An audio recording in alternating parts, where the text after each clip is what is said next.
The Pop Culture Cafe Radio presents classic thrillers.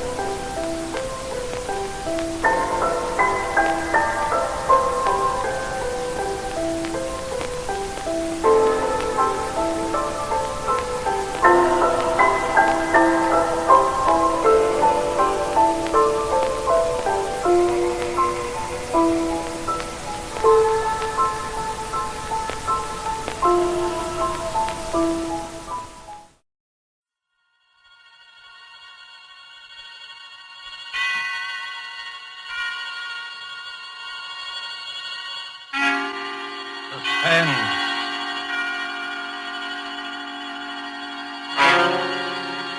This is the Man in Black, here again to introduce Columbia's program, Suspense. In our starring Hollywood cast this evening is Mr. Peter Lorre, who appears as a mysterious gentleman called George Ravel. Miss Wendy Berry plays our worried heroine, Marjorie. Mr. George Zuko is the lawyer, Alex Stevens. The story called The Moment of Darkness is tonight's tale of suspense. If you have been with us on these Tuesday nights, you will know that suspense is compounded of mystery and suspicion and dangerous adventure. In this series are tales calculated to intrigue you, stir your nerves, to offer you a precarious situation and then withhold a solution until the last possible moment. And so, with A Moment of Darkness, and with the performances of Peter Lorre, Wendy Berry, George Zuko, and our other players, we again hope to keep you in suspense.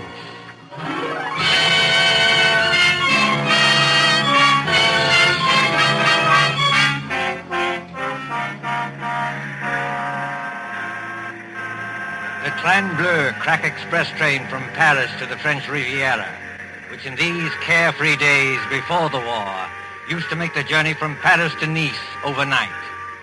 At the Gare du Sud on this particular mild spring evening, the train with its glistening wagon-lits or sleeping cars waits in a station filled with smoke and the iron coughing of engines. You can hear the excited crowd at the slamming of compartment doors. You can see the guard standing by with his watch in hand, with his horn ready to blow as a signal. En voiture, messieurs les voyageurs! En voiture! Better get in, Emily. The train just about ready to start. Commotion there. The last moment just before the signal, a girl in a light summer dress, carrying a small suitcase, hurries along the platform towards car number 10. The girl is blonde and evidently English, and as she hurries towards the guard... En voiture! Dépêchez-vous, mademoiselle. Hurry up, please. Oh, yes, of course. Is this carriage number 10? Oui, mademoiselle, numéro 10. Hurry up, please. Thank you. I'll get in. Et maintenant...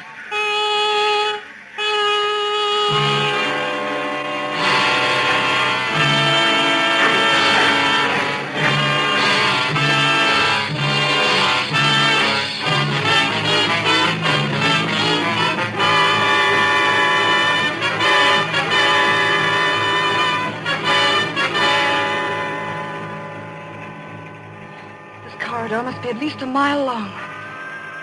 Car 10. Compartment number 6. Compartment number 6. Compartment...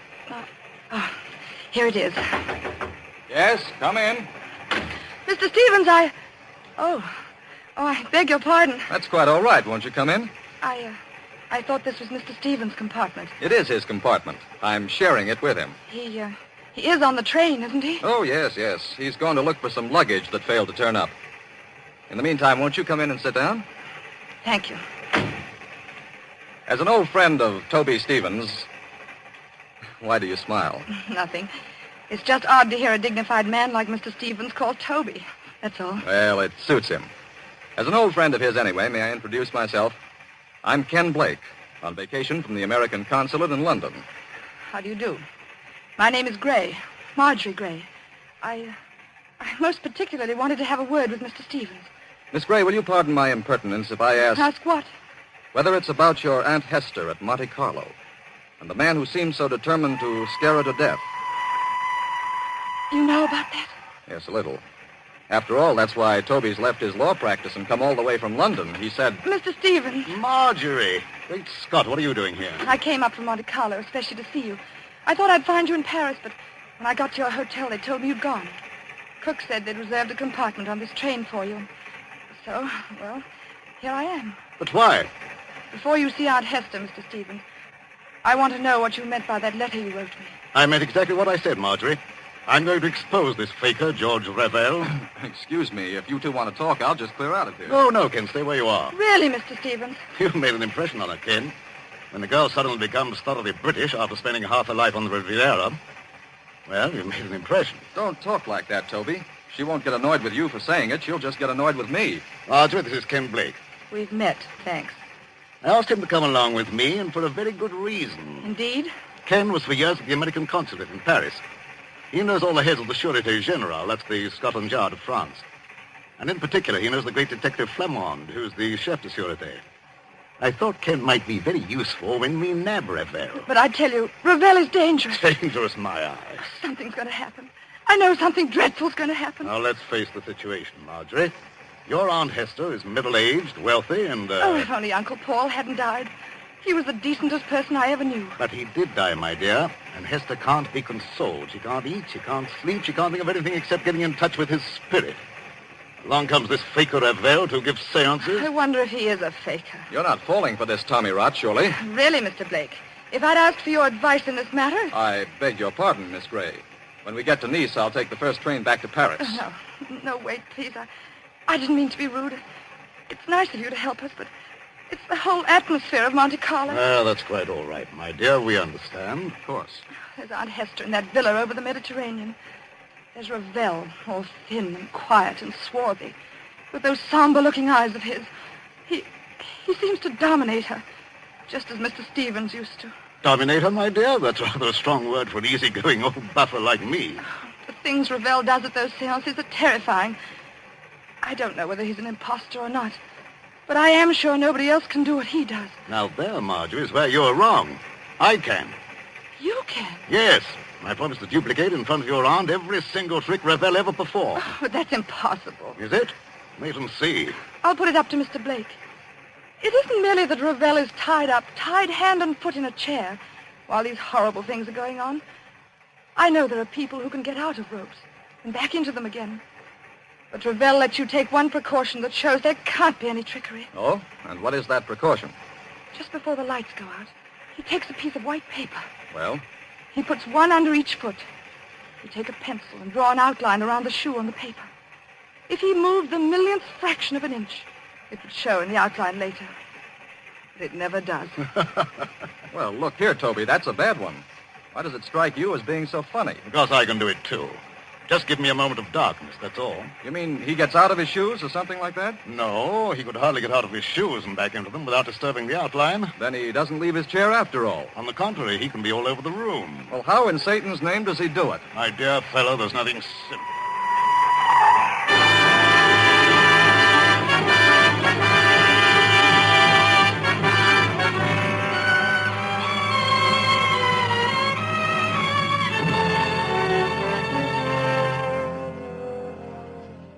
The Villa Bijou, Monte Carlo, the next evening. On the lighted terrace, that white villa, overlooking the olive groves and the sea, three people are seated at their ease, enjoying the night air. Below glitters the town, a white palm garden. But even its lamps are dimmed by the firework illuminations from the Promenade des Anglais. When the Principality of Monaco celebrates its ruler's birthday, great rockets go hissing upwards to burst and bloom in colored fires against a black sky.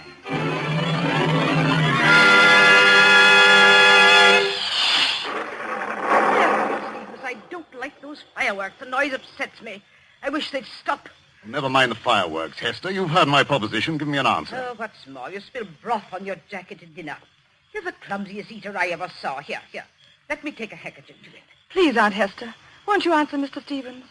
Why don't you two let me alone, both of you? We're only trying to help you. Don't you believe that? Oh, yes, I believe it, but I'm happy. I talked with my husband twice last week. Now, look here, Hester. This has got to stop. Why? Revel's a fraud, and I can prove it. If Monsieur Revel is a fraud, what does he gain by this? Has he not asked for money? I don't know, has he? No, not a penny. You haven't changed your will by any chance? People do queer things sometimes that even their solicitors don't know about. Oh, no, dear, I haven't changed my will. When I die, Marjorie inherits everything. I am a lonely woman. I'm getting old.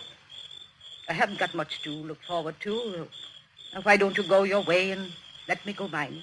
Suppose Ravel is a fraud. Just suppose it. Well, all right, have your way. You wouldn't like to think you'd been deliberately tricked and imposed on now, would you? Well, no. Now listen, Hester.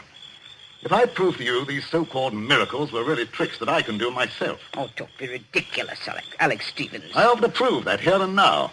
Would that shake your faith a little? Yes, I suppose it would. But how did you become so clever all of a sudden? How did you become so gullible all of a sudden? You used to scoff at this sort of thing. You used to be gay and lively and go to the casino. Well, that was before Paul died. You're shivering, Marjorie. If you feel cold, put on a wrap. I'm not cold. It's only... Only what? Got a kind of presentiment that there's something dreadful hanging over us. I can't tell what direction it's taking or who's in danger.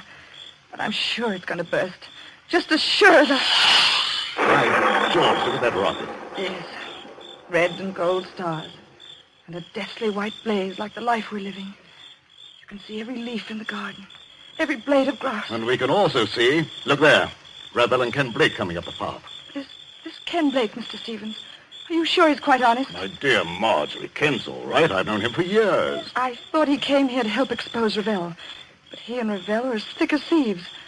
What sort of game is going on here? Game, mademoiselle? You spoke of a game? Yes, Monsieur Ravel, I did. So did I, friend Ravel. Are you ready for my demonstration tonight? Demonstration? In the seance room upstairs. You claim you can bring back the dead. Pardon me, monsieur, I claim nothing. When I'm in trance, I cannot tell what happens. But I can. I'm going to make ghosts walk by perfectly natural means. You know, Monsieur Stevens, I don't understand your logic. Logic? Yes, you wish to, how do you put it? Expose me? But how will you expose me by these childish tricks? If I show you a counterfeit 10-pound note, does that prove there's no Bank of England? I'm not going to argue subtleties with you. You can always beat me there. I'm a plain, ordinary man with a little common sense to back me up. No, come on, my friend. Not an ordinary man, surely. Just exactly what are you hinting at? Yes, I'd like to know that, too. Oh, Madame Hester, believe me, I didn't mean to upset you. I wouldn't upset you for anything. No, I'll bet you wouldn't. Well, I kiss your hand, Madame. I'm all apologies. Well, let this gentleman do what he likes. But I warn him, it is dangerous. Dangerous?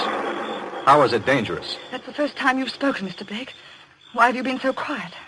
Please, Marjorie, please now, be a good girl and stop interrupting. I'm sorry, Aunt Hester, but he's been muttering to himself and moving from one foot to the other and looking guilty. Confound it, I'm not looking guilty. Aren't you? No, it's a hot night. I don't like this business at all. Why will a seance be dangerous? Why? Because we shall be tampering with evil forces. Evil forces, my foot. Oh, you doubt it? Yes. This brave Monsieur Stevens is challenging the unseen world. He's mocking at forces he does not understand. Believe me, monsieur, they are not mocked without danger. I'll risk that, thanks. Well, up in a seance room, with a door bolted on the inside, we shall be at their mercy. The evil forces, the elementals, will wax and grow strong.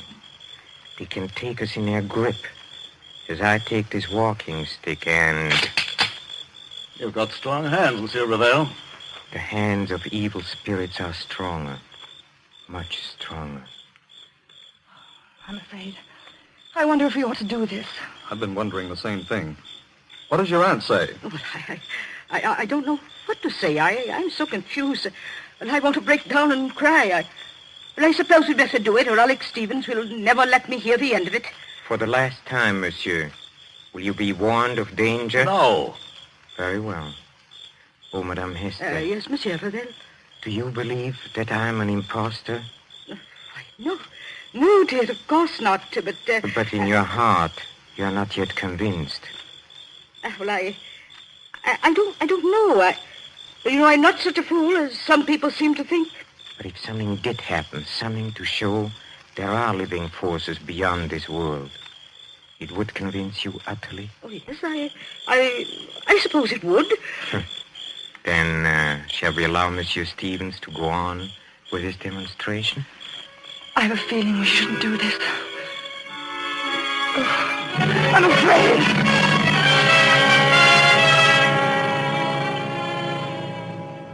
Upstairs at the Villa Bijou, there is a small, bare, deeply carpeted room.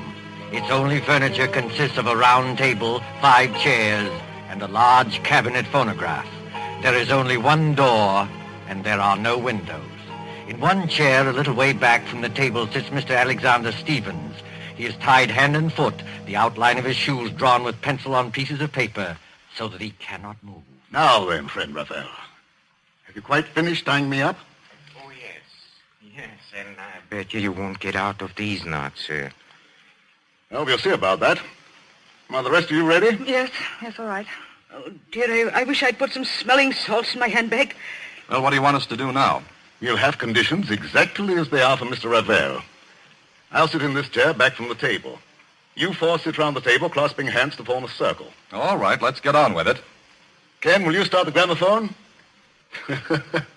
I believe it's customary, Mr. Ravel, to have hymns played at the beginning of a seance to establish the proper frame of mind. Yes, monsieur, that's true. You fool. What did you say? Oh, nothing, monsieur. Please continue. Start the gramophone, Ken. When you've done that, turn out the lights on that switch by the door. Then join the circle. Clasp each other's hands tightly and don't let go unless... Unless what? Well, unless something gets me. Be careful, monsieur. Go on, please. Start the gramophone. All right, here goes. Now the lights, Ken. Switch off the lights. Lights? Yes. There you are. It's pitch dark. I can't see my way back to the table. Here, Ken. Here's my hand.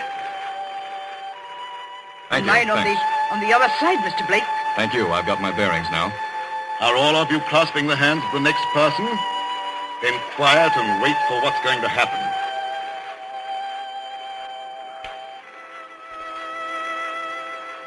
Ken, look. Look where? Over there, where Mr. Stevens is sitting. What about it? There's a luminous spot in the dark, about the size of a shilling. Shh. Quiet, please.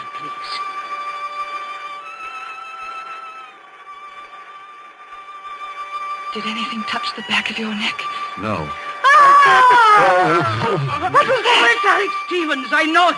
This was not on a program, madame. Break the circle and get those lights on. The luminous spot is still there. Oh, hurry, Ken. I can't see my way in the dark. I don't know which direction the lights are. Wait a minute. Here's the wall. If I grope along here, I ought to find the switch. Yes, here it is. Lights. Quiet. Silence, mademoiselle, if you please. What's wrong with Mr. Stevens? What's that sticking out of his chest? The handle of a dagger. And a good deal of blood has soaked through his coat, too. Oh, Monsieur Blake, will you turn off this gramophone? Yes, certainly. But you're not saying that Toby Stevens is dead? I'm afraid he is, my friend. That's a direct heart wound. Perhaps 10 seconds of intense agony, and then the end. Oh, is the door still bolted from the inside? Yes. Then we are all alone, here, the 4 of us. This rash gentleman, one imagines, did not kill himself. He's too well tied up. I know who killed him. Mr. George Ravel. You did, with luminous paint. I killed him, mademoiselle? With luminous paint? I mean, that was part of the trick. You tied him up. You were the only one who touched him. And? What of that, mademoiselle? Luminous paint doesn't show up in the light. You smeared a little of it on his coat. That showed you exactly where to strike in the dark. I commend your good sense, madame. But there are 2 excellent reasons why I had nothing to do with this. The first reason I must keep to myself, but the second reason can easily be proved. Well, what is it? Well, up to the time that man screamed, you yourself were holding my right hand, and Madame Hester was holding my left hand. Did either of you let go at any time? No. No, that is, I didn't. What about you, Aunt Hester? No, Marjorie, dear. I didn't let go either. He never moved. Hold on. Wait a minute. Well, monsieur, speak up. I was holding Marjorie's hand on one side and her aunt's on the other. And they didn't move either. Nobody let go or left the circle. That's true. Consequently, none of us could have killed Toby Stevens. Yes, it is true. Somebody must have sneaked in here. Oh, no. As you said yourself, the door is bolted on the inside. Then who the devil did kill him? Well, that's the question. Has anybody ever seen that dagger before? No. It looks like one of those curio things you buy in the shops. Yes, and with the design of wooden scroll work on the handle. No fingerprints will show. Nothing else, except some musical instruments. A tambourine, an accordion, and a speaking trumpet. You know, I blame myself for this. You ought to. Why? Because you killed him. Don't ask me how, but I know why. Indeed, mademoiselle. You found my motive. Yes, I have. You've got Aunt Hester fully believing in you now, haven't you? Easy, Marjorie. In another minute, you'll be talking about forces and elementals and heaven knows what. You'll be saying it was a spirit hand that killed Mr. Stevens because nobody else could have. Please, Marjorie, brace up. Someone's got to send for the police. Why don't you send for the police, Ken? Couldn't you help us there? Help you? How? Mr. Stevens said you knew the heads of the Sûreté. He said you knew this man Flamand, who's supposed to be the greatest detective in France. Oh, but this isn't French territory. Monte Carlo is the independent state of Monaco. I'm sorry, Marjorie. Ordinarily, I might have helped. You mean you won't help us? I'm sorry, Marjorie. I can't. Then I've got to help myself. George Ravel, you killed Mr. Stevens. But how? Yes, how?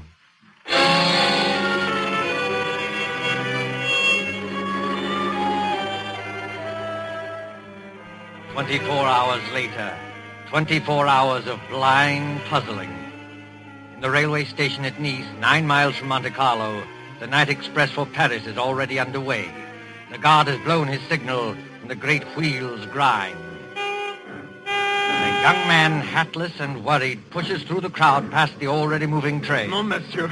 C'est défendu. Vous êtes trop tard. Too late, nothing. I'm getting aboard this train. Prenez garde, monsieur. Prenez garde. I'm sorry to have caused you any trouble, guard. But do you happen to know whether... Marjorie. Ken Blake, what are you doing on this train? Exactly the question I wanted to ask you. Walk along the corridor with me, will you? All right. Marjorie, you little idiot. What's the idea of running away? If it's any of your business, Mr. Blake, I'm not running away. I'm merely going to Paris. You were told to stay in Monte Carlo. Don't you know you can land in jail for this? They'll put you in jail, too, won't they? Yes, I suppose so. But what's the idea of going to Paris? First of all, I had to get Aunt Hester away from that man, Ravel.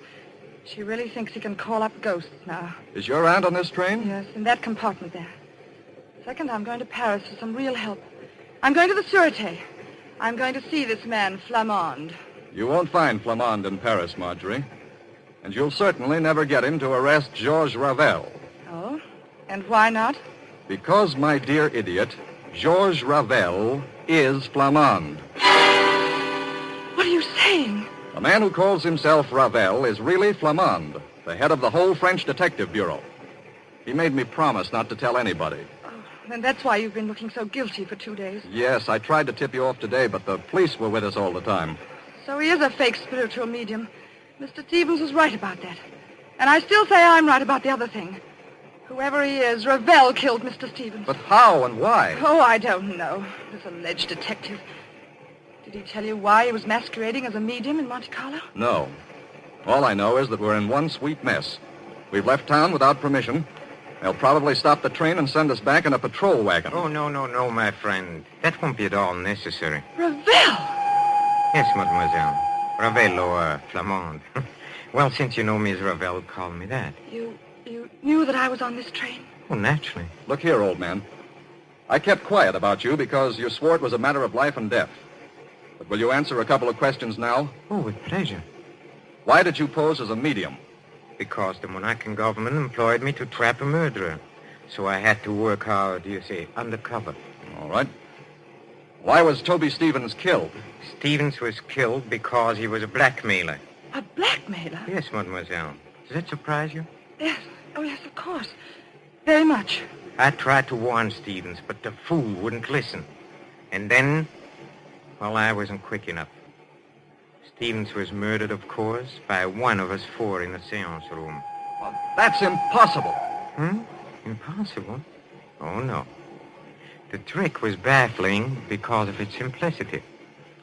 I'm sure you killed him. One moment, mademoiselle. Let me show you what I mean by a trick baffling because it is so simple. Take, for example, the pencil outline drawn on a paper around the medium shoes. Did Stevens tell you how I did that? No. On this train 2 nights ago, he started to tell us, but... Then he just stopped in the middle of it and laughed.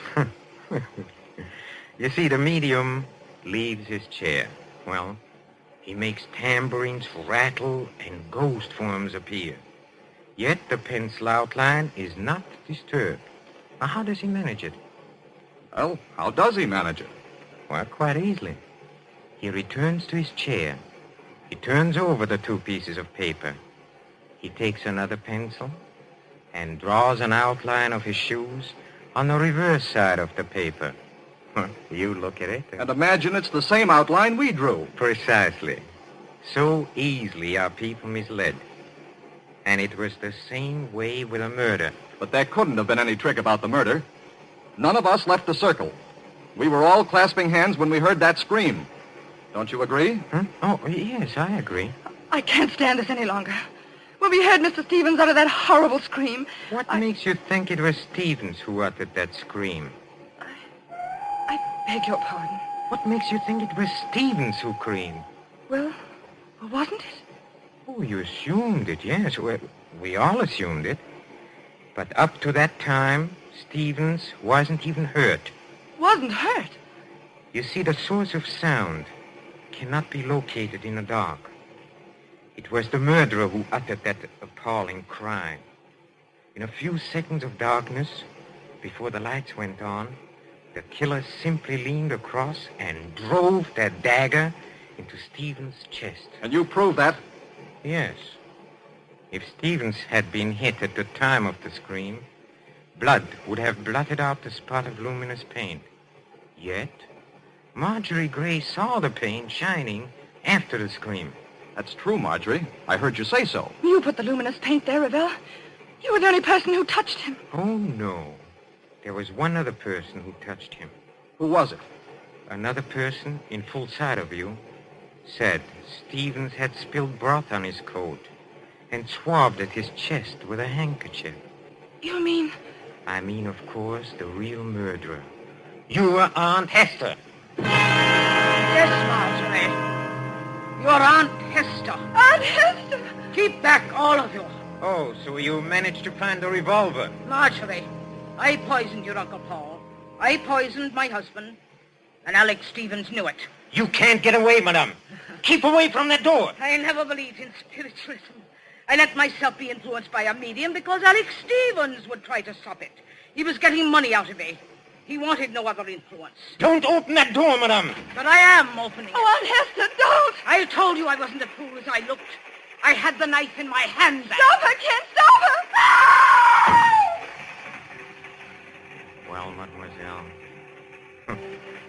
she has committed many crimes, but now she has paid for them all.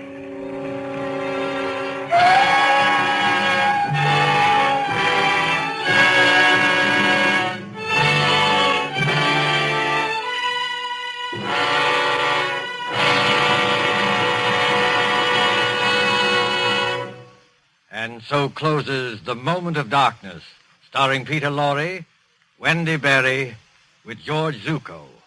Tonight's tale of Suspense.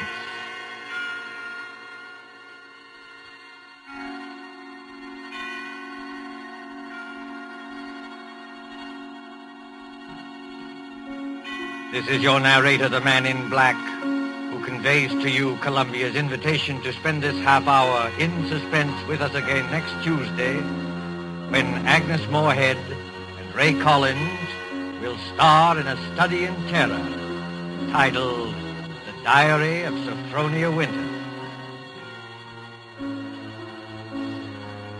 The producer of these broadcasts is William Spear, who with Ted Bliss, the director, Wilbur Hatch, and Lucian Morowick, conductor and composer, and John Dixon Carr, the author, collaborated on tonight's Suspense.